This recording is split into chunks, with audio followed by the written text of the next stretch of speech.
Aloha, everybody. Thank you for joining us this afternoon. Today, I'd like to welcome 5 wonderful speakers, and I'm going to do the introduction for the overall panel, and then our moderator today, Alisha Kelly. On behalf of the Young AFCEANs in Hawaii and the Young AFCEA panel subcommittee, this year we're taking a new initiative to pull in the traditional TechNet Asia Pacific, now Indo-Pacific Young AFCEA panel into a bigger audience focused on the Young AFCEA international voice and message disrupted by design. So we've taken a very new and interesting look at things, and the panel this year is about inclusive leadership. So thank you all for joining us. This title is specifically how Young AFCEANs are thriving in a diverse new world. And the reason we chose that specific kind of theme is we're looking to see what Young AFCEANs are doing, set a new set of goals for this generation to be mentors to the youth of today, and then show our elders that we are working hard and developing new leaders as we go. So today I'd like to introduce Alisha Kelly. She is the Career Services Lead at the National Security Agency in Hawaii. For the past 15 years, she's focused her efforts on developing the NSA workforce and grooming leaders at all levels with diverse skill sets and talents. She and her team are transforming organizational culture, and they build innovative programs to sharpen leader development in fun and engaging ways. Without further ado, I'll hand it off to Alisha, and she'll introduce the rest of the panelists.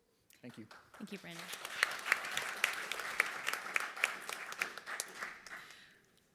Thank you very much. So, and my computer just froze. Okay. So, organizations rely on diverse, multidisciplinary teams that thrive on inclusive leadership.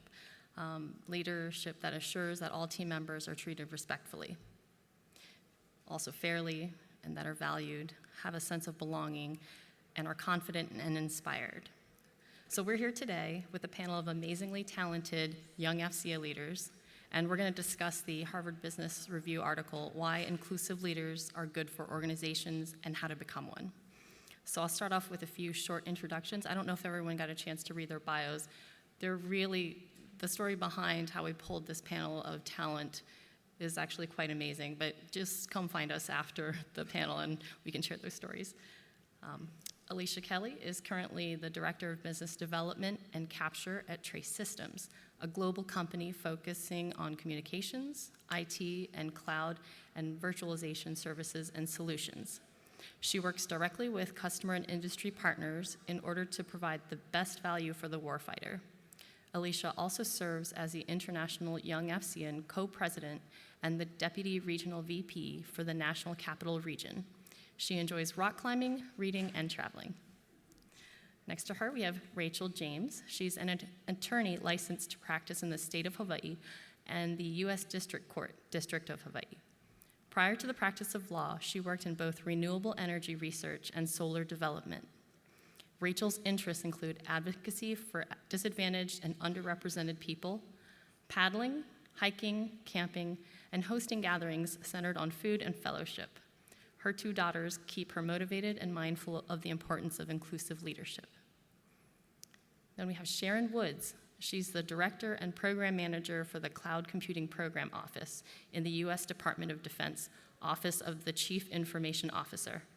Her office is responsible for the acquisition and execution of the JEDI Cloud program.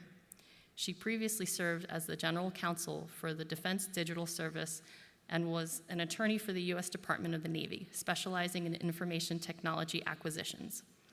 She's an avid chess player and Star Trek fan and relaxes to heavy metal. And lastly, we have Chief Master Sergeant Nina Ung. She's the Senior Enlisted Leader for the Directorate of Operations at the National Security Agency, Central Security Service, Hawaii. She serves as the Chief Advisor to the Senior Leadership Team on matters affecting the missions, welfare, readiness, morale, and proper utilization of the Joint Service Military and Civilian Force that provides intelligence for unified and combatant commanders, the Department of Defense, and the national intelligence community. Chief Ung is from the Big Island of Hawaii and began her career in 1996. She has held various positions in the cryptologic language analyst career field in Maryland and Hawaii, and deployed in support of Operation Enduring Freedom. So thank you everyone for joining us, and I'll dive right into this and start by asking a few questions related to the article and research. And at the end, I'll invite questions from the audience. So first question, what does inclusive leadership look like to you? So I guess since I'm first on the line, I'll jump in with this one. So I reread the article last night and then browsed through it again this morning just to kind of do a different look, try and take a different look at it. And ultimately, the key tenets that came out of that after looking at it again is the idea of constant engagement and feedback and giving your people opportunities really to delve into different challenges and issues. If you don't put those kinds of opportunities in front of people and have that open door policy where you can constantly go back and work with them on how to improve no matter what, I think you're lacking in having that sort of an inclusive environment.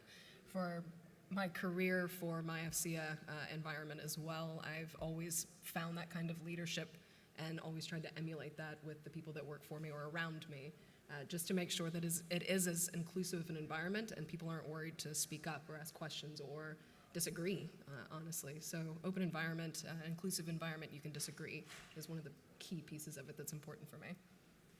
I completely agree with Alicia.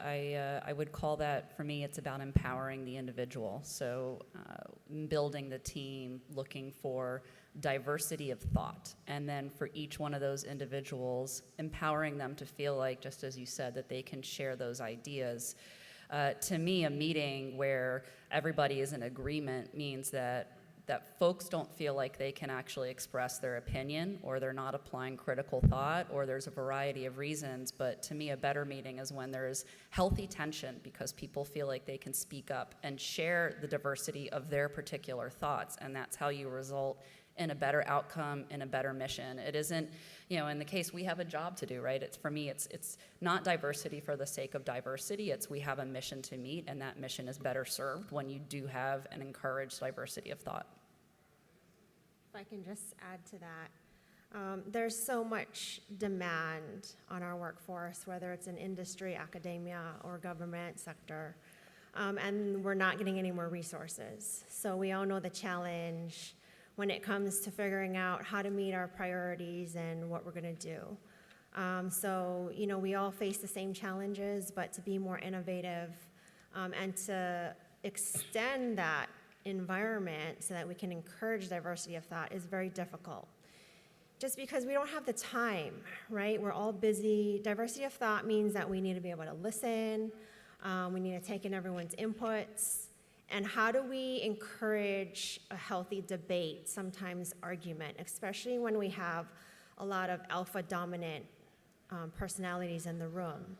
Like, it's easy and quick, especially as a female, for me to want to make sure that everyone is getting along and it's peaceful. So it's been really a challenge for me over the years to encourage that and think like, okay, this is healthy that there is debate. My husband helps me at home.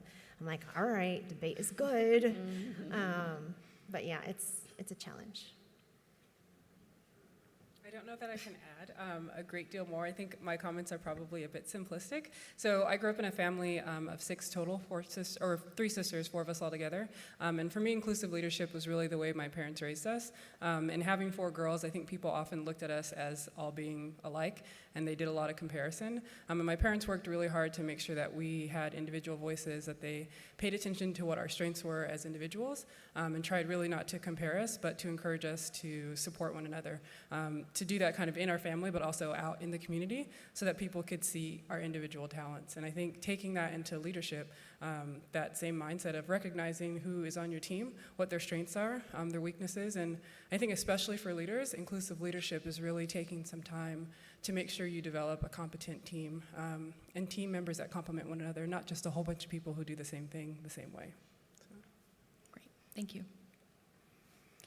So the second question I have is directly related to the article. Of the 6 traits of an inclusive leader referenced in the article, which one resonates most with you and why? So first we have visible commitment to inclusivity, humility, awareness of potential bias, curiosity about others, cultural intelligence, and effective collaboration. Okay. So I actually toyed with this one a lot because I related to quite a few of them, but the one I think that sticks out the most to me is humility. Very specifically, people that are modest about their capabilities. Nobody accomplishes everything on their own. You're always going to need your team. You're always going to need your leadership, your anybody that works for you, around you, with you. You're doing this with other people. So making sure that people acknowledge that they're not doing this on their own. You might have led the team, but there's no way you accomplish that on your own. So being modest about what it is that you've actually done and admitting that a lot of people contributed to a specific task or action or project. Admitting mistakes. I've always appreciated people that will look at something and say, yep, you're right, my bad, let's go back and fix it. It's not like it's a bad thing all the time. It's obviously not ideal if you do make a mistake, but take the effort to fix it and acknowledge your own errors.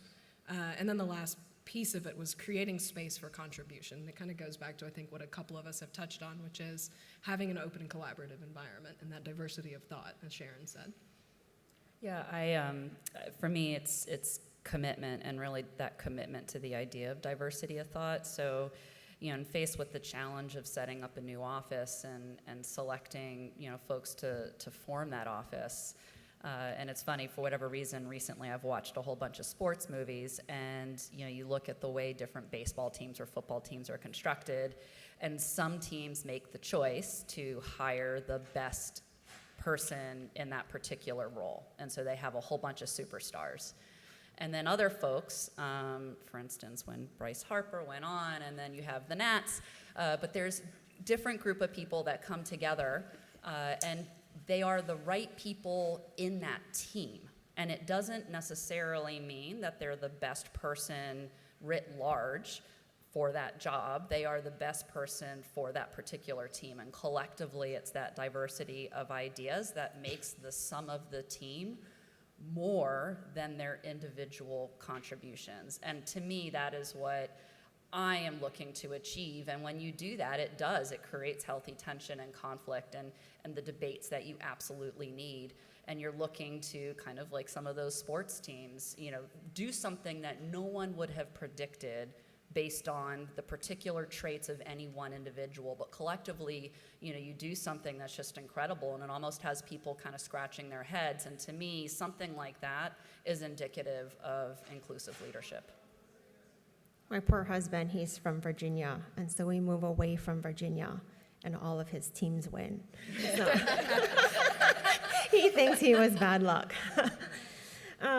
For me, I believe all of these traits are all important, but I really relate to the visible commitment to inclusivity, because if the perception is there that someone is not committed or not inclusive, then it doesn't really mean much to them. And so if you look at the Gallup poll that was conducted about, the business of businesses, people, and leadership. And in 2016, they were talking about how 33% of the population in the United States is committed, and they're engaged. They're engaged. So that means that your workforce, or our workforce, the rest of them are partially engaged, or that doesn't even include the non-engaged folks, right? And if you look at the worldwide stats of that Gallup poll, 15% of the global workforce is engaged. So how do you get them more passionate about work? One way is to be inclusive, to let them know that their thoughts are valued, that they are, part of a team, because everyone has their strengths. So if we place them where we can leverage their strengths, they would be a better asset to our team. I think often in the military, it's easy and it's quick to say, okay, we're gonna plug and play you. We're gonna place you in this position, in this billet, and in this job because we need you here and you need to be successful. And it does take time, right? It's tough when someone comes to you and says, hey, I'm not really a good fit here. Well, do we say, well, suck it up and work harder? Because that is what we do in the military, and that is what we've done in the past, and we're going to continue and move forward. Or if there's time for flexibility, if there is another opportunity, maybe we could place them in a better fit up front. So it's a struggle, but that's what we try to do when we can. Yeah, I think in terms of what Nina just shared about that being a struggle, for me, my strength is just being curious about others. And so I think sometimes if we're kind of looking at the thing that we need as opposed to looking at what people can do, we can overlook how people can be effective. And so for me, I have coached with student leaders, so high school juniors and seniors I've worked with for the past about 4 years, and just coaching them on leadership. And one of the biggest things that we try to instill in them is to be curious about their peers and to not necessarily lean toward the expected leader kind of archetype, and to just really be open enough to allow people to lead in their own way, and to hold people to an expectation of being excellent leaders. So that would be mine. Great, thanks. Okay, could you share a story where you've seen inclusive leadership succeed? All right, I'm going to jump in. I'm going to do it. Go for it. I used to work for a legislator, and when the team first started, one of the things the office manager did was we did 2 tests. We did a Myers-Briggs, and then we did a Strength Finders, and then we sat around as a group, and everybody shared what they were. And while it kind of became a joke because we put it up on the side of the wall in the office, and we'd often reference it as oh, somebody's being very sensitive because they're XYZ. While it was a joke, it was also a shared experience and a common way for us to have an understanding of what each other kind of are experiencing in our day-to-day actions. And what it ended up resulting in was a super strong team. It was our first year as the Judiciary Committee, and we had more legislative packages than in the prior years. And it was a pretty new team to the legislative process. There were a lot of people who didn't necessarily understand anything about how law was made, yet still we were able to crank out some pretty good content. And I think that was largely because at the onset there was attention paid to who was on the team, what their strengths were, and we didn't talk so much about weaknesses so much as we talked about areas where other people can grow. And then we kind of paired with one another to see who could help others grow in areas where they had opportunities of growth. So I'll jump in. So when I joined the Air Force, I thought I was joining to travel. I didn't really know what I wanted to major in college, and I didn't want to incur debt to a plan that I wasn't fully committed to. So I convinced my parents, sign me up early, join the Air Force, I'll travel. And unbeknownst to me, I was surrounded by a lot of good male chiefs and male leaders. And it was the male leaders that really pushed me. So when I was timid, when I didn't want to sit at the table, when I wanted to sit against the wall, I'm like, no, I'm just going to observe, I don't really have anything to offer here. It was the male leaders throughout my whole career that really pushed me and would give me opportunities to excel. And I'm so grateful for those folks. If they hadn't always paused to say, oh, Airman Ung, or, Sergeant Ung, or even Chief Ung, sometimes I find myself, I'm the only female in the room. They will make sure that I always have a voice. And so I really respect them for it. So I went from an Air Force that was, small percentage female. It's grown over the years, 11, 18, 22%. A couple units ago, I was in a cyber unit, and there was only 9% females. So not that females, it's not a female-male diversity issue, right? It's also diversity of thought. So now we're in an environment where there's 43% who are minority.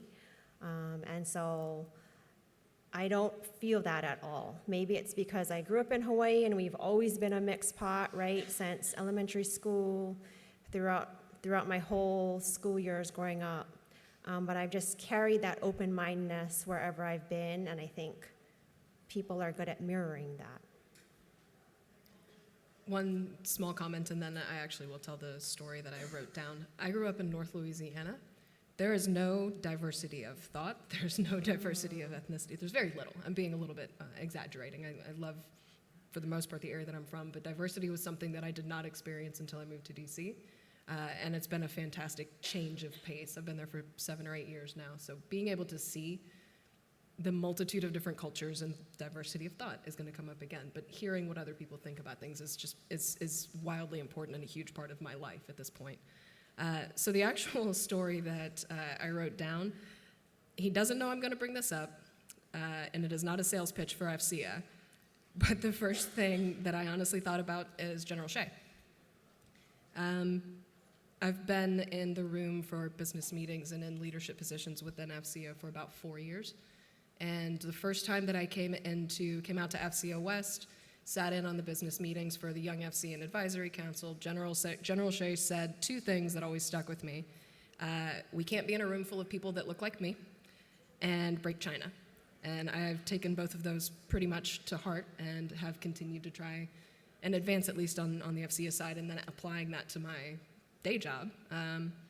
Watching AFCEA International, the new leadership that they instituted about 5 years ago, truly push for women in leadership positions, for higher levels of diversity in leadership positions, for pushing women specifically in AFCEA, and pushing for the younger generations to, at this massive conference, have a panel very specifically dedicated to young AFCEANs, because we're the people that are coming up. We're in the middle right now, and I always thought this was going to be an interesting panel from our perspectives, because we're in that position where we're not running companies, and we're not in the beginning of our careers, the very beginning. So we have leaders and we are leaders. So we were coming into this with a very different perspective in general. So I always keep in mind the couple of things, and thank you, General Shea, as I'm looking at you, for constantly pushing that we can't just talk to people that look like us and that think like us. And I'm going to continue trying to break China, which I've been instructed to do. I think for emerging leaders, when I think about an example of inclusive leadership, it's really important, and I can see it just in my own history, to have mentors and people that push you and pull you, and they're just so critical. And what's fascinating to me, and again, it's kind of almost evidence of, don't have these preconceived notions, but like you were mentioning, the most important mentors in my life were and have been men.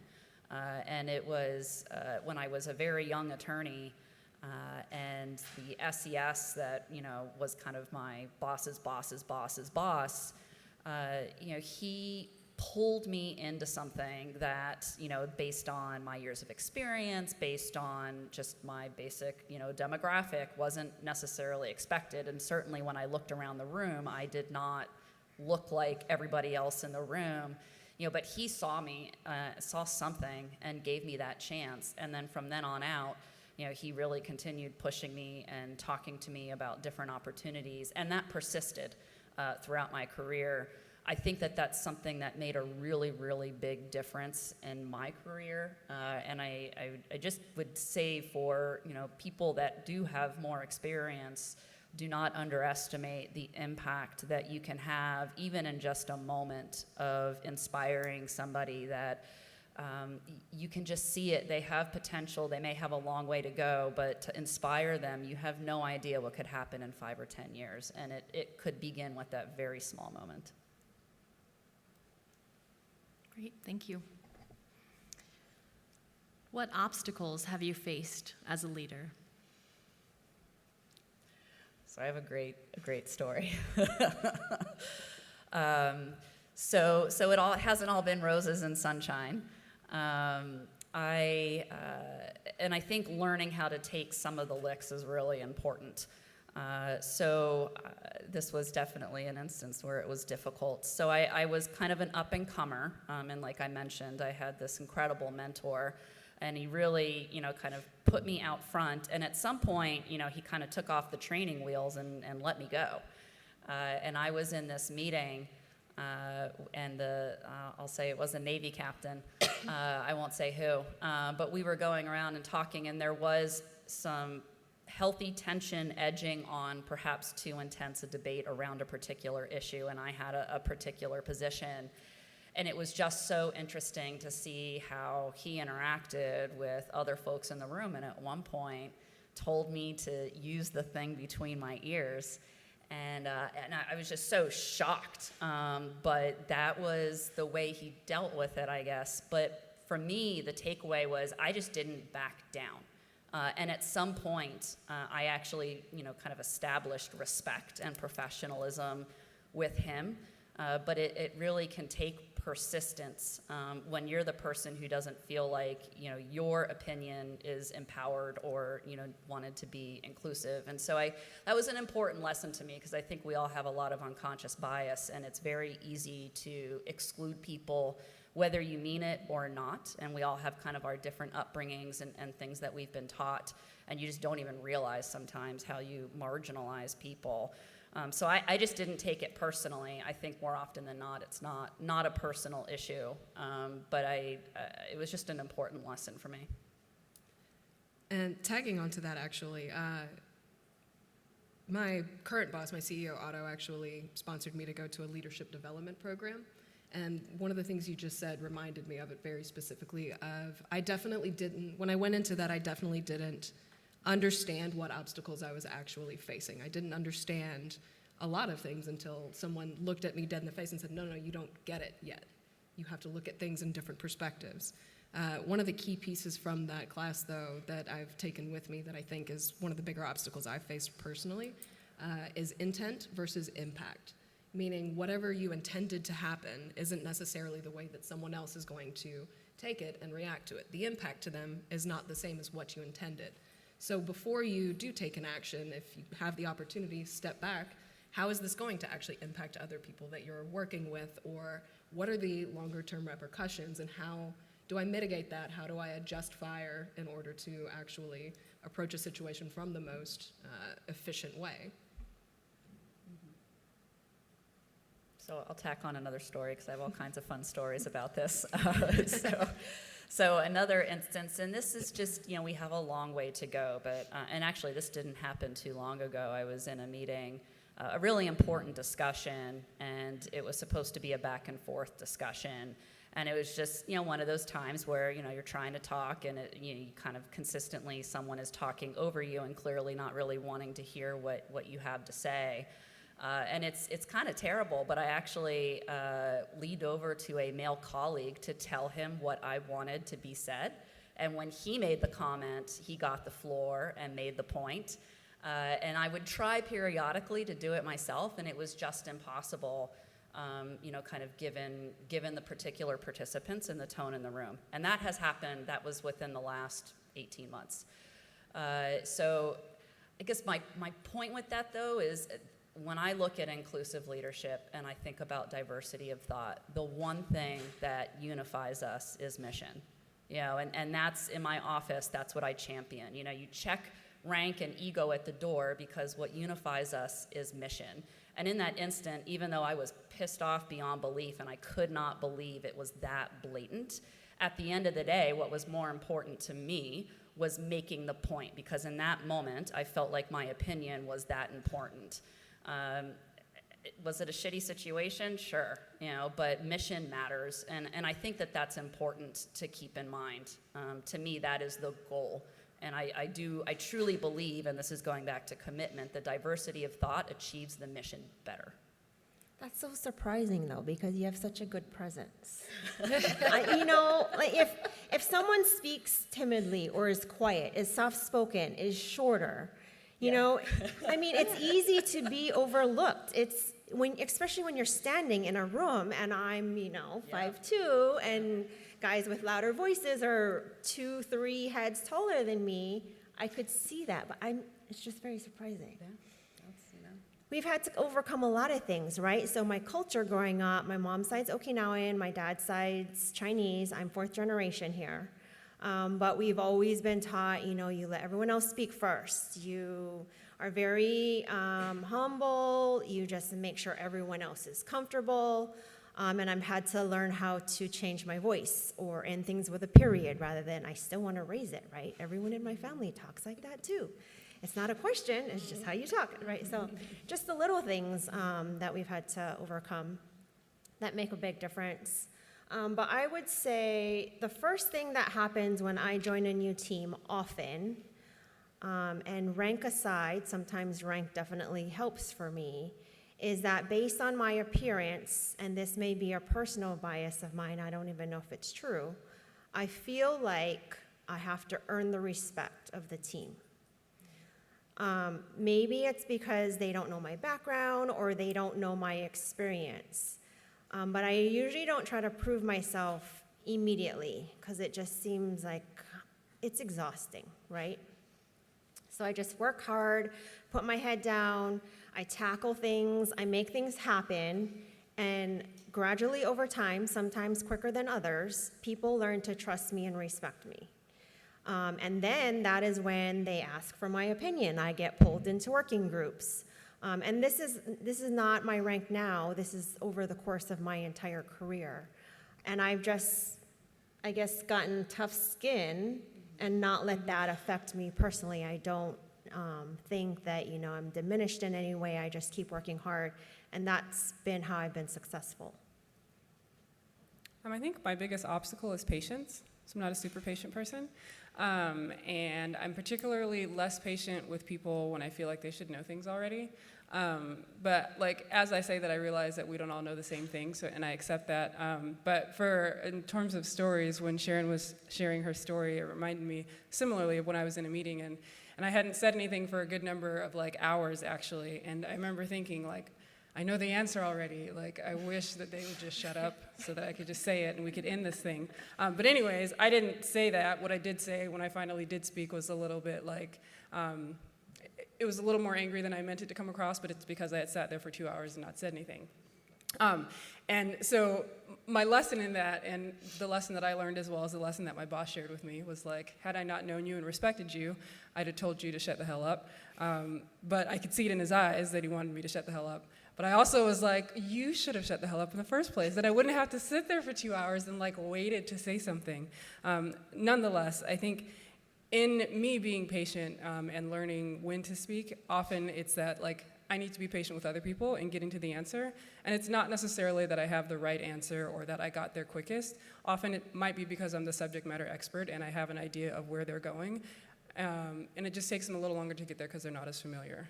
So for me, my largest obstacle is certainly patience. What made you not say anything for 2 hours? Because they were talking. Just continuing to talk. I remember thinking, when they take a breath, I'll jump in. And then they didn't take a breath, and I was this is ridiculous. And then at some point, I'm kind of drawing pictures in my notebook, and I was maybe if I look very disinterested, they'll realize that maybe we should see what Rachel has to say. But they were very engaged in this endless dialogue. All right, we're going rogue, Alisera, but I will just say, actually, I think this is one of the important traits for being an inclusive leader, especially in group conversations, is gauging the room. Because beyond kind of demographics, to me, actually, the whole difference between introvert and extrovert really has a massive impact on how the group interacts. And I have a lot of technical folks that work for me, and a lot of them tend to be severe introverts, and it is such a mistake to not kind of put a pause on the conversation, which, is your prerogative as the leader, and say, hey, Bob, what do you think about this? And if I've even had it where some of my extroverts will start talking and I'll say, wait a second, let's hear what Bob has to say. And then usually they have this incredibly profound thought that, you're wow, had I not stopped the conversation and really elicited, his perspective, we would have never gotten it. Now, I think we all have kind of a personal responsibility to grow and do those things, but if you really want to be an inclusive leader, you can't just have diversity of thought in the room. You have to make sure diversity of thought is actually expressed. And so I think sometimes as the leader, you do need to take affirmative steps to make that happen. And I share that because I think in your situation, it is incumbent upon the leader to, really moderate every conversation. You have to be on the lookout for that because you just don't know where an incredible idea is going to come from, and you can't judge it based on what their title is or what they look like or whether they've contributed in the past. It doesn't matter because they could contribute in that moment, and that's what matters. To my former boss's credit, like after that meeting, if it was like 30 minutes and I didn't say anything, he'd be like, Rachel, do you have something to say? You've been awfully Before I quiet. explode with it, so it's a learning experience for us all. Can I just add one more thing? So we sit on promotion boards, right, every year for the civilians, military too. But for civilians, you have to go through every package, right? You have to rack and stack them. And we go around the room, and every single person in that room has to talk about that package for that member. And there's a lot of quiet people who will just say, oh, I agree with what everybody else said. We're like, no, what do you see in this person? Like, what are their strengths? What can they work on? What feedback can we give them? And then as we go through more and more packages, you'll see them like warm up and actually have an opinion. It just takes like a jump start sometimes to get them going. But I think just with practice, we get better. Well, and I think they had the opinion all along. It's just a matter of whether they feel comfortable to share it. And I will say, I've definitely seen folks where they've been kind of crushed several times, where they shared their opinion and that wasn't so desired by leadership at the time. And so they really become gun shy on sharing their opinion, and it can take some work to kind of repair them feeling comfortable to express their particular thought. Yeah, sure. We see them get quiet, Yep. and then they don't say anything. Yeah, I used to do it pretty constantly, and I don't think anybody that knows me now would ever accuse me of being a quiet person. I'm not particularly shy, and I usually like to speak up, but there was a long period of time where, based on first impressions, people didn't initially treat me as a leader because younger female, et cetera, whatever their reasons were, it doesn't matter. If they didn't look at me as a leader, I would start acting like I wasn't a leader. And I was like, okay, to your point, like my opinion matters just as much as yours does, and yours doesn't. A lot of the times I'm the person that knows the answer to the question you're circularly debating. So I've gotten probably a little too much so, a little bit more vocal in meetings where my opinion matters and I need to get this out there because it's going to change the way that we're discussing this topic. Great. Thank you. Okay, the next question is, how can we help develop inclusive leaders? Well, I think I touched on this a little bit before, but it's the mentorship. And I wish there was another word to use, because I think sometimes mentorship conveys this really formal, lengthy process where there has to be all kinds of time commitment. But it really can occur in a moment, where you just tell someone, speak up, or you say, I know you have a lot of really good ideas on this. You should be the one to lead this conversation. Or even on my own team, sometimes I will ask someone that is, kind of quote-unquote junior or perhaps of lower rank than other people in the room, and I tag them to give the presentation and lead the brief because they're the right person to do it. They're the ones with the actual knowledge. Am I that person's mentor? I don't know, but I would like to think that by giving them that opportunity to lead the conversation and support them, because a lot of times they will be, a little bit uncomfortable about it. They'll be worrying about doing a good presentation. So I think you do need to kind of encourage them along the way. But you have to give people those opportunities. You have to kind of be like a bird in their ear, kind of pushing them to do different things. And then it's on to them to take advantage of the opportunity. Not everybody will. But I think that as we all develop through our career, there's a lot more opportunities for us as professionals to encourage other people along the way. And at the end of the day, we're the ones that reap the benefit from that from a mission perspective. So I think that there's a lot of positive reason to do it beyond just, wanting to develop people professionally. I really think it makes a difference for mission outcome. I certainly agree with Sharon's mention about having mentors. I remember being at a panel and one of the speakers mentioned that we need mentors and champions. And so you need the person who's working directly with whomever you're grooming, but you also need a person who's kind of whispering in the ear of their peers and whispering in the ear of their superiors and really singing their praises. And whether or not the champion is also the mentor, or if the two are different and working in concert, but you need people to build one another on a one-on-one basis, but you also kind of just need people to speak positively about people's strengths on your team. I think it's super easy to speak about what people are lacking and to be critical, and that has a place, but if we are only ever speaking to people's inefficiencies, there's a point where they're only going to build to that. And so I think as leaders and making sure we're being inclusive and building strong teams, we have to be purposeful about what we're putting out, because that also reflects the type of leader that you are. And people, if you're only presenting the type of leader that is not inclusive, it's hard to aspire to that within an organization. I don't think I have anything new really to add to this. You guys pretty much crushed the answer. But to me, it's exactly what you guys have said, though. It's allowing for avenues of for feedback, for collaboration, giving them new challenges. I've got basically all of the things you just said written down here, so I won't belabor that. But yeah, I think you guys kind of crushed that. I would add one more thing, like we have to allow them to fail. So when I came in, we could fail, right? One chance, maybe two. You get paperwork, you get slapped on the hand, you go back to work, and they give you another chance. And then the military kind of moved to no-fail Air Force, right? You can't fail a PT test, whatever it is. Now we're moving back towards, okay, you had a bad day, you messed up, you may take time to recover, but we're gonna give you another chance. And with our agency, we're really good about that. We don't limit opportunities to rank. It's based on your skill and your desire to excel. So we put, junior enlisted members out there in front of generals and DVs and admirals who come in. Like, please come to our watch floor. We're gonna let them brief you. They may not always be the best briefers, but they're very solid. And so we have our superstars, right, that we are always pushing. But then what about our rock stars? Let's push those folks too. And there's also a lot of people who, the trust needs to be earned, that you're gonna have their back if they don't do a good job.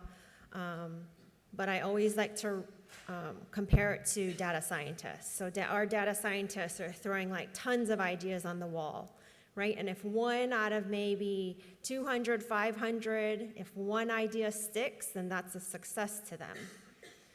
I'm not saying that we can fail that many times in all circumstances, right? But dependent on our mission, we need to allow that opportunity that grows innovation. I think Nita makes a really excellent point, because there was the SES I mentioned earlier on in my career. I made a terrible mistake on something. I mean, pretty substantial.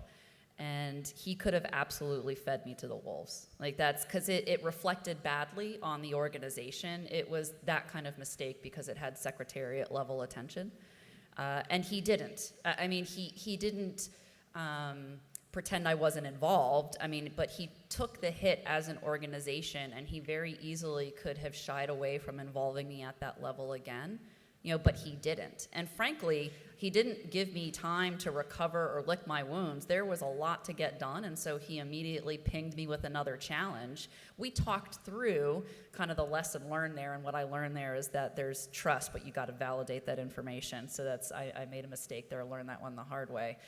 But I can't even imagine, especially that early on in my career, had he fed me to the wolves and then kind of marginalized me because of that one mistake, what would have happened? I have no idea. You wouldn't be here today, maybe. Yeah, probably. I mean, I do think the ability to make mistakes, help the other person, hey, this is that mistake, but then give them another chance. And you may have to give them a few chances. I think as an inclusive leader, you have to kind of gauge, how much failure can you afford to take on any particular issue. Or any particular situation, but it's really important. And I will say, personally, I've learned a lot more from my failures than I have my successes. And you got to give people the opportunity to do that. Go ahead. I'm going to change a little bit. If you're going to stay on the topic, then you go, and then I'll go. Okay. I like to merge two books that I've read, Radical Candor and Leading with Aloha. So Leading with Aloha is how I grew up. Some people say that I'm too nice, but if that is your criticism for me, then I will take it. I've also been told that I can give someone feedback with a smile, and they didn't know that they walked out of the room receiving that, what they consider negative feedback. I'm like, it's not negative feedback. I'm telling you to help you. I care about you. And so I think if we are able to give people that feedback right away, say they did a brief and you tell them, hey, you did an excellent job in this area, you have too many ums or whatever, right? Like very quickly, then it's not a big deal. And I think there's also a lot of things that we can do to, that feedback encourages a two-way conversation so that when you do have something major, that trust is already built. Actually, that was a nice segue, because while I am fully on board with being nice, sometimes I think you need to tell people to like eat a slice of humble pie.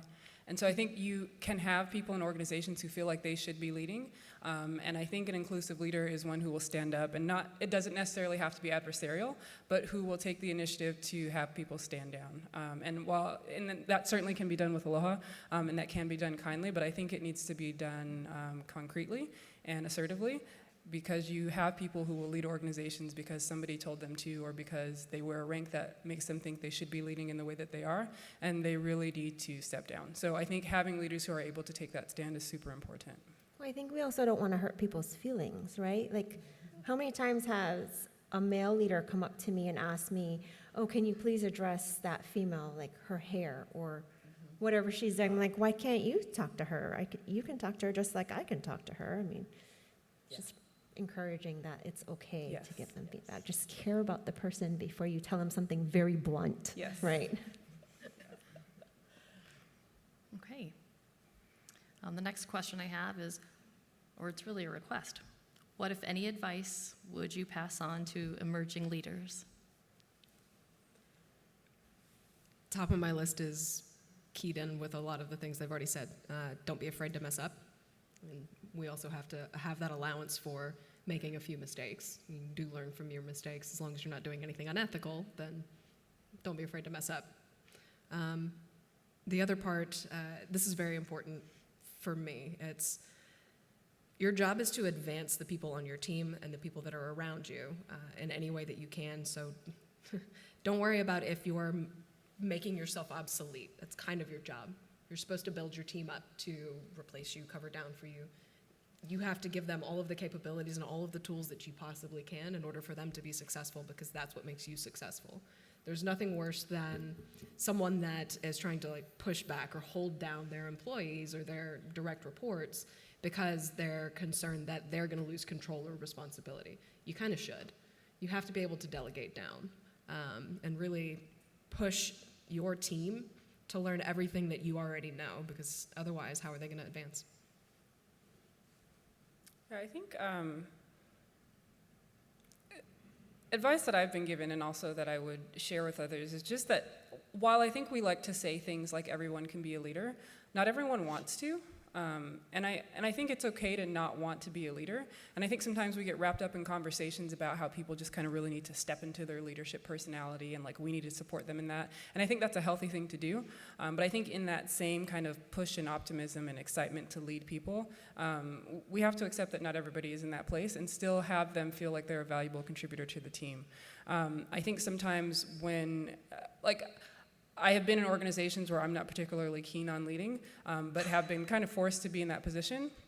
And it's been a rough road because I don't really want to be there. And whether it's because of the people that I'm leading, whether it's because I'm not fully committed to the mission, whether I'm just there because I have to be because of my position, I think having a leader who recognized that and allowed me to do what I'm good at, as opposed to trying to put me in front and kind of make me do the thing, I think it could have gone a lot smoother. But I've also seen that, as I said, I work with students, and there are many of them who just feel like they need to be trained to lead, and some of them are really more support personalities. And instead of devaluing their inclination to support, I think we could really accept that and help them feel included. And so I think that's a large part of inclusive leadership. I tend to agree. I mean, I made the point that I don't pursue diversity for diversity's sake. I do it because I truly believe it results in a better mission. I don't think that someone should pursue being a leader for the sake of being a leader. When I talk to people about, what do they want to do next, and they kind of have an idea, and I definitely at some point earlier on in my career, there were sort of these series of check boxes that I thought, based on what was around me and my perception, that those were the things that I had to do in order to become a leader, or in order to be promoted, or in order to be elevated. And at some point, especially when I started checking those boxes and it didn't seem to be working, I realized, I have to do it because it matters. Be driven because it matters. And when you do that, my experience has been that you can never predict where you're going to end up. But if you keep using that as sort of your guiding star, it puts things in perspective. And if you are a leader, I believe that emerges. If you are a team member and not necessarily a leader, I think that emerges. But don't push for just the kind of the artifice of being a leader because you perceive that to be some kind of grand thing, and that's what you're supposed to be doing. Doing things because you're supposed to do it, at some point you just don't have the will or energy to sustain that, because as you advance, it just gets harder and harder and harder.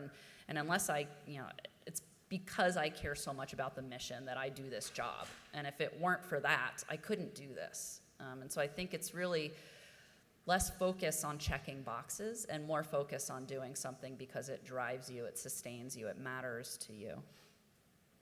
Rachel, I like what you said about we need to align our goals for a member with their goals, because otherwise we're going to be fighting the whole way to get them to succeed. But a lot of people can be leaders in their own way, right? Like, what does a leader look like? There's so many different ways. And then Sharon, what you said, I've always believed that if we don't see our type of leader, that we should become that leader, right? So when I was coming up in the Air Force, I saw a lot, and I had mentioned it, a lot of males tend to get into the STEM programs. That's not because women or females aren't good at it. It's because women and females are very strong, in English and reading and writing, in art, in all the other subjects in school. And so we also need them in other fields. And so I'm not in the STEM program. I was a linguist. But when I was growing up, I couldn't see myself as a chief. When I joined the Air Force out of high school, I thought, lofty goals. I'm going to join the Air Force as a Chinese linguist, get stationed in Italy, make chief in 20 years, and then retire. And my recruiter was like, yeah, you can do it. I didn't get Chinese. I got Vietnamese. You can't get stationed in Italy as a linguist. So I'm like, and this is my dad's friend, too. And then, so I went home and I told him, are you sure you know what you're talking about? Like, you got a bonus because I joined, right? But, yeah, there's been a lot of male influence in my life, right? Like, very thankful for that. But at the same time, I did not look like them. So I couldn't see myself standing in front of a whole group of people calling cadences, or, I can't yell that loud enough. They can't hear me, right? Like, I couldn't see myself doing that. There were a lot of, white males. That was just the demographics at that time. And so when I got to Senior Master Sergeant, I thought, okay, I'm good right here. And then, I don't know, something changed, and I said, you know what, if anyone else can get promoted, this whole time I had been trying to get promoted, because if it wasn't me, then it was going to be my friends and my peers right next to me. So I'm like, I can do just as good of a job as they can, so I'm going to try and study and work hard just like they are. And that's how I made my way through, and then I made chief, and I'm thankful for the opportunities, and I hope to be a good role model for, everyone else that thinks, oh, that's not a good fit for me. It very well could be. They just need a little bit of nudge.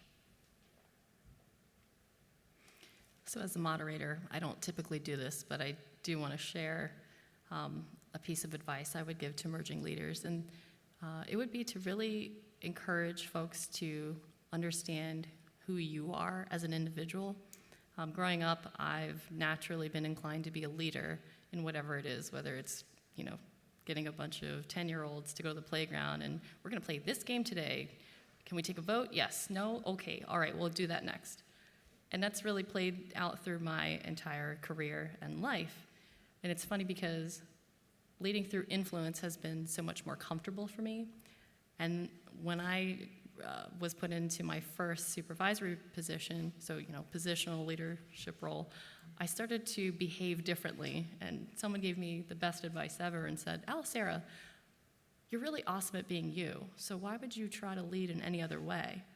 And that really struck me because I thought, oh my gosh, yeah, I'm trying to behave as if I'm going to be this type of leader, when really being really genuine and authentic and honoring who I am as an individual is where I would encourage everyone to start, because I think that's the best space to be in, not only leading ourselves, but leading others. Okay, thanks.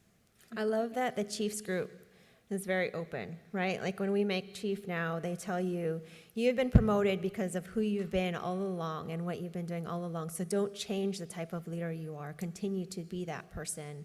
And we need your diverse way of leading and your thought. All right, and now, save this one for last. What shaped your leadership identity? So I think for me, one of the, there's a lot that shapes, in my opinion, your leadership identity. And I mean, it starts from when you're, in elementary school, frankly. But there was a really defining moment, different Navy captain. But he was a really important mentor in my career. And he didn't even really tell me we were talking about leadership, but he just explained to me what it was like to be on a ship. And he said, because we were talking about the office that we were in, and there were definitely, I'll just say, varying degrees of competency around us. And so what he said, though, is when you're on a ship, you have who you have. And so, your job as the person that is the leader of whatever particular group that you're leading on the ship is to help make everybody just a little bit better. They still might not be good if you just measure them against some kind of baseline, but if you can get just a little bit more out of them and do that across the team, collectively, that makes such a difference. And just that metaphor, I mean, that was his personal experience, in many deployments on ships. But there is just something about that really impacted my style of leadership. And so I try and, see past people's weaknesses and not focus on that as much as, unless it's interfering with the group so much that it's undermining other people's performance, but really find the thing that you can actually dial up a little bit more that makes them that much more of a contribution, to the group. And there's just something so profound about that metaphor that has impacted my leadership style and the way that I perceive things, and I suspect that will be the case for the rest of my career. I would echo on that. So China has more people graduating with a cybersecurity degree than we have students graduating with a college degree. Right? And so going back to Sharon, I love that, how do we get people more engaged? How do we get them more connected and committed to our missions? And that is just that, personal touch. So I'll let you go, and then I need to think about what. Okay. I have something else. What shaped my leadership identity is really who I am. So being a woman of color, I think I've just had to look at other perspectives because sometimes my perspective wasn't represented. And so I think I've just kind of learned to look through other lenses because growing up, those are the lenses that I had to look through. But I think that does make me sensitive to people who less identify with who they think a leader should be. And so I'm certainly more interested in understanding who people are and how they can lead, and if leadership is something that they aspire to, and really trying to see who people are as opposed to, I think, maybe what they expect themselves to be able to be. And I think that's largely shaped by also having a mom who is an immigrant. Well, now she's a citizen, but was when I was growing up. And just seeing how people kind of had a lot of assumptions about who I was, about who my family was, and even now, as an attorney, it's very interesting that I can be in a room in a conversation, and if I don't lead with I'm an attorney, at some point in the conversation, people are like, oh, like, you have interesting thoughts. That makes sense. What do you do? And I'm kind of like, what do you think I do? And they're like, well, I thought you were a secretary.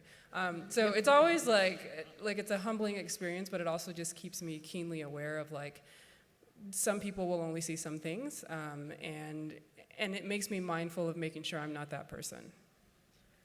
So one small little anecdote to that point, and I have to laugh about it now to Nina's much earlier point, develop a little bit of a thick skin. I worked with someone at a prior company for a couple of years, worked with this person. I was an analyst, he was a PM, and I switched companies, and he ended up being just on the other side of the table, right? So we were collaborating as opposed to I was on the same team. And when he went to introduce me to someone else, at this point I have the title of director. I'm running this organization. And he introduced me, he's like, oh, this is so-and-so's EA. And I was like, no, I've known you for a couple of years. Actually, that is not my title, but okay. But it's that first impression. And I was like, there's nothing wrong with that. No, that is not my title. I'm not here to take your notes or get your coffee, but I can show you where the coffee machine is. That wasn't what I was planning on saying, but that did remind me. Yeah, no, all of us have those examples. I can't tell you the number of times that I've been asked in these various E-Ring meetings, if people don't know who I am, they'll say, oh, are you taking the notes? Can you get, Yep. no. Yeah, they ask you to fix the machine. I'm like, I don't know how that works. You got to call IT. Basically, never assume that the youngest person or the female in the room is taking the notes. For sure. So as far as what's shaped my leadership identity, I would couch it with to this point, because I feel like my leadership style might not change, but I definitely adapt based on what the most recent information I have is, right? What's the most recent thing that I've learned? Who's the most recent person that I've interacted with? Another point that Nina made earlier, and I thought about it at one point, it doesn't matter to me anymore, because I thought it was weird and then it wasn't anymore. Most of the leaders that I've had in my life, because we're mostly in male-dominated industries, have been men, and something you kind of have to get used to. You're gonna have a hard time getting over it otherwise. But I've had such a fantastic group of men in general that I've had as leaders who have given me every opportunity, and if they haven't, I usually go a different way. Mm-hmm. So I would say that my leadership, not style, but the way that I approach it, definitely adapts and changes based on the people that I interact with, the people that I work with and for. And I would observe every single person that's in any leadership position. I have peers in my company, one of which you wouldn't think that we would relate particularly, because I work BD, she runs HR. And she's one of the most poised people I've ever met. And I literally watch the way that she leads in meetings now because of the way that she handles herself. She deals with very frustrating and very difficult situations, and I've never seen her do anything but handle it with poise. I'm like, okay, this is something, there's a piece of this that I want to emulate. So my leadership identity, I think, is going to constantly be changing, because you're never going to be in the same room with the same people that you're leading, well, for extended periods of time. I wanted to think about this, but I think my leadership style has came from how I was raised. So I've always wanted to treat everyone like Ohana or family, right? And I want to go to sleep at night knowing that I treated them with kindness, but we're still working towards outcomes. It just frustrates me when we sit in meetings all day and talk in circles, and I understand, right? There's this thought process. We need to take everyone's thoughts into consideration, but at some point, we need to make a decision based on the information we have and move forward. If we need a revector, then we will revector. But we don't have time to be talking. At some point, there needs to be action. So I'm very action, and our agency is very outcome-oriented. If we are doing something, it needs to be for a purpose, related back to our strategic plan, and we're always talking about how those are aligned up the whole entire organization. Without goals that are recognized and that we all agree upon, then we may be going different routes, right? My dad, he, for some reason, raised us like, you don't really have to explain why you did something. He doesn't need to know why you're in trouble. He doesn't even want to hear it. Just fix it. So I've had to learn through that, where it is okay talking about why you messed up or what the problem was. It's healthy. But at the same time, I do believe that my leadership style is more straight and to the point. So I'm just generalizing here, right? But it's trusted space, right? Like, we're all here together. I feel like sometimes female leaders have a tendency to explain a lot, their thought process about how they got there. And in a male-dominated environment, we don't always have the time, and that is not always the leadership style of our bosses. So we need to be clear, crisp, and concise and explain why we're doing something, and then, get their input from there. So Speak in bullet that's my points. leadership style. Okay, well, so that wraps up the official structured questions. At this time, we have about 9 minutes or so left. I'd like to open the floor up to the audience if you guys have any questions for the panel. I've been promised heckling, so I'm fully anticipating something. That's fine. Let's do it this way. I'm wondering, just for all of you, you've experienced a lot of different energies and been on a lot of different teams. What would you say to somebody that is interested in exploring their own bias in terms of moving forward and as we try and include the inclusiveness? How would you all recommend that somebody does that examination internally, and then and what steps would you recommend that they engage to move forward in that activity?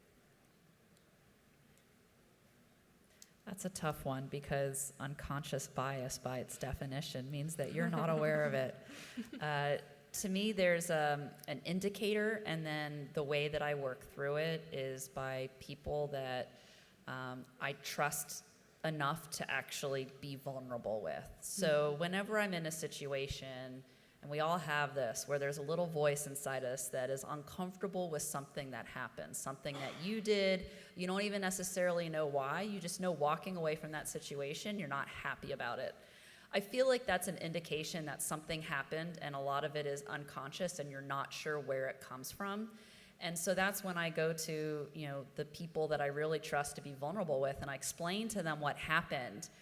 And what I do is I'll say, what could I have done different? Or what do you think I missed about the person on the other side? I feel like there are just really important questions that you need to ask yourself in those kinds of terms, and you can't answer them.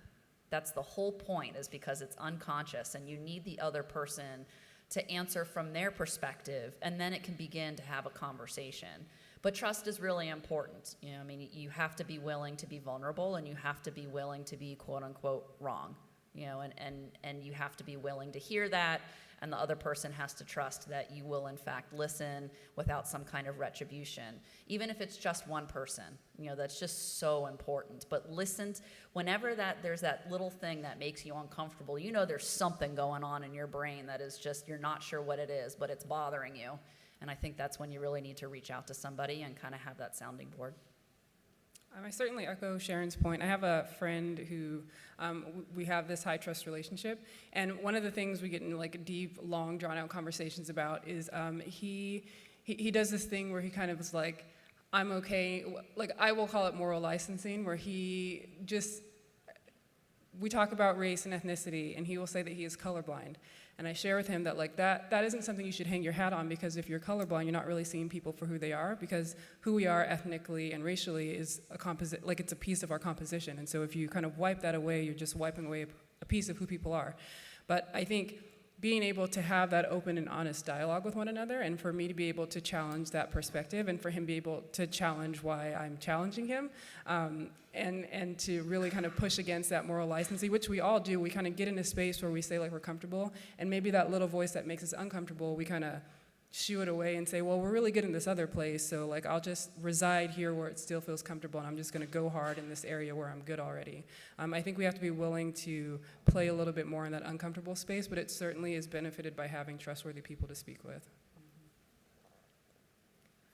I would say our agency is really good about, there's a class that we all take, unconscious bias, if we're on a board, a panel, so that we know that we're approaching things with a fair and open manner.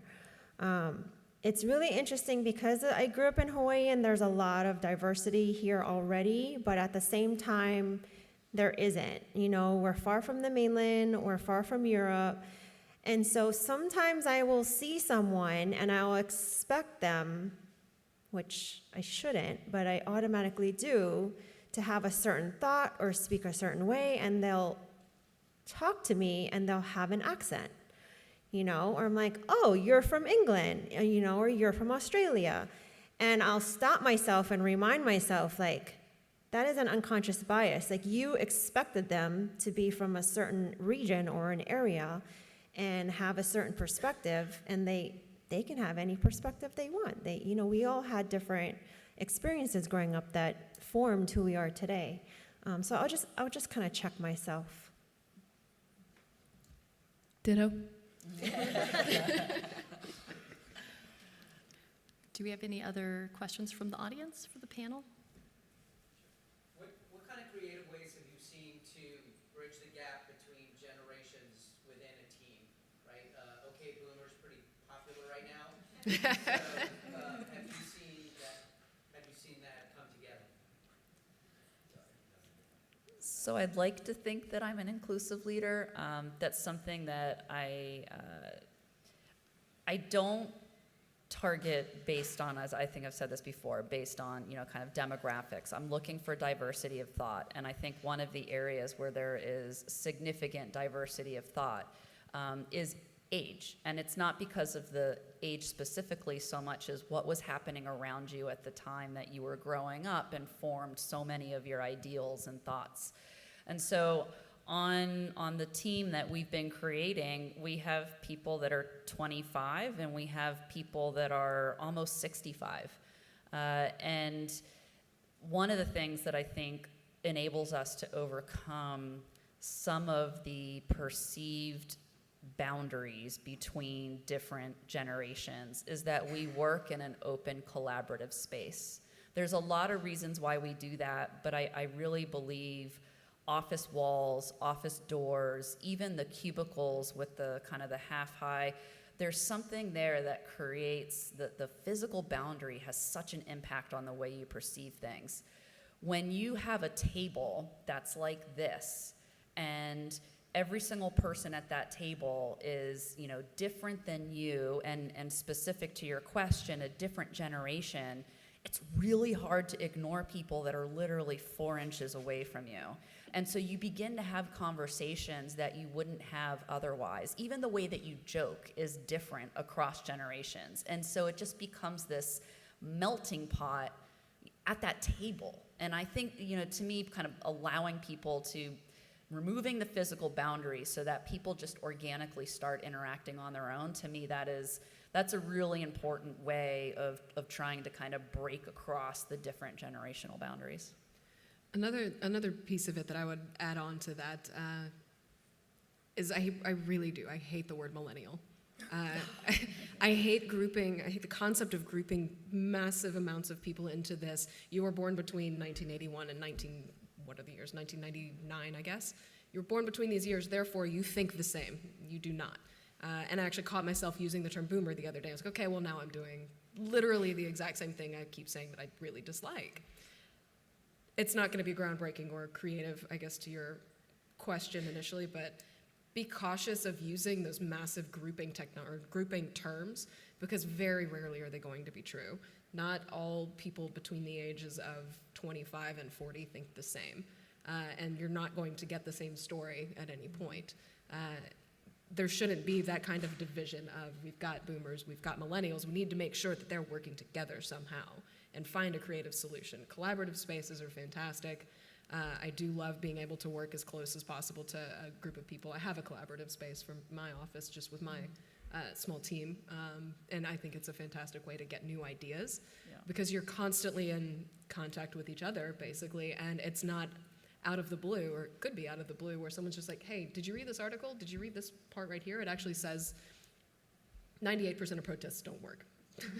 Maybe we need to reconsider, or this type of protest doesn't work. Maybe we need to reconsider investing the money. So it's any kind of thought along those lines. Just be very cautious of how you group people. Mm-hmm. We have open architecture, and I don't care for it whatsoever. I do think there is a lot of value, right? And we can joke, but I can't concentrate. I need space, I need personal conversations I'm dealing with. But anyways, so we get together, and you will, in a conference room for a social event, and you'll see all the military, like younger generation sitting on one side of the table talking to each other, and then you'll see all the civilians who just happen to be older at this moment sitting on the other side of the table. I'm like, what are you guys doing? Like, let's mix it up. So we do morale building events, like for Thanksgiving, we eat together. This is our small staff I'm talking about, just as an example. And I'll ask them, what are you most thankful for? And when people start talking, they have common interests and common goals, and they talk more. But we also try to do like paddling PT, paddling together. Not everyone will come, we'll do mini golf together. A different group of people will come. So we'll just try and mix it up. And people have become a little bit more social and come out of their shell from those activities. Yeah, it's a lot easier to find common thoughts too, or common activities, things that people agree on, and usually just getting that first thing. Oh, it turns out we all like Star Wars. Great, let's move on from there, and then when the new movie comes out, we can talk about it and continue our work day as well. It's good ground. I feel super fortunate. I've been on teams that have, we have a lot of forced fun. And so inevitably I've had a manager who's like planned something and it's like, we're going to do this and it's going to be great. And I think whether or not it's great, we all kind of collectively suffer together. Or sometimes it is fantastic and we have a wonderful time together. But then we just kind of develop this shared language where we have this shared experience and inevitably we bond. And we do that year after year. And some years it has been really fantastic. And we had a trainer who was a improv, like a comedian improv guy, and that was how he did his facilitation. And so everybody had to give their hand at trying improv. And so like when you have to make a fool of yourself in front of everybody and everybody has to do it, I think like you walk away closer regardless of your age. And then there's some things too just in having like downtime and leisure time together, just when you're talking to each other kind of outside of the workspace. And one of the things that I learned, especially like crossing generations, is I don't necessarily have a pot mouth, but sometimes I have jokes that aren't the cleanest.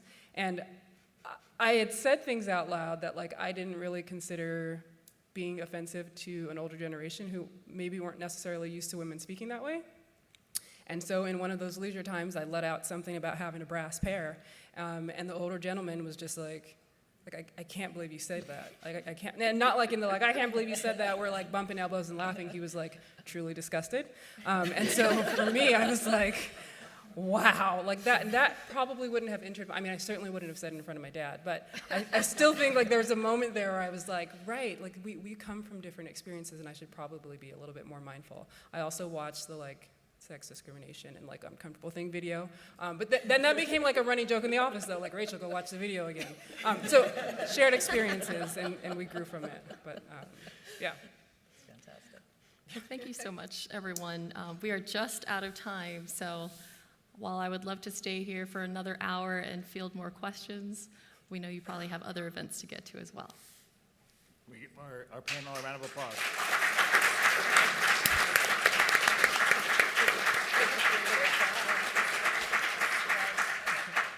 I'd like to thank all of you for coming on behalf of AFCEA Hawaii, Young AFCEA, AFCEA International. This has been a great experience for me. Within the AFCEA Hawaii chapter, I'm looking forward to many, many more events just like this. Thank you.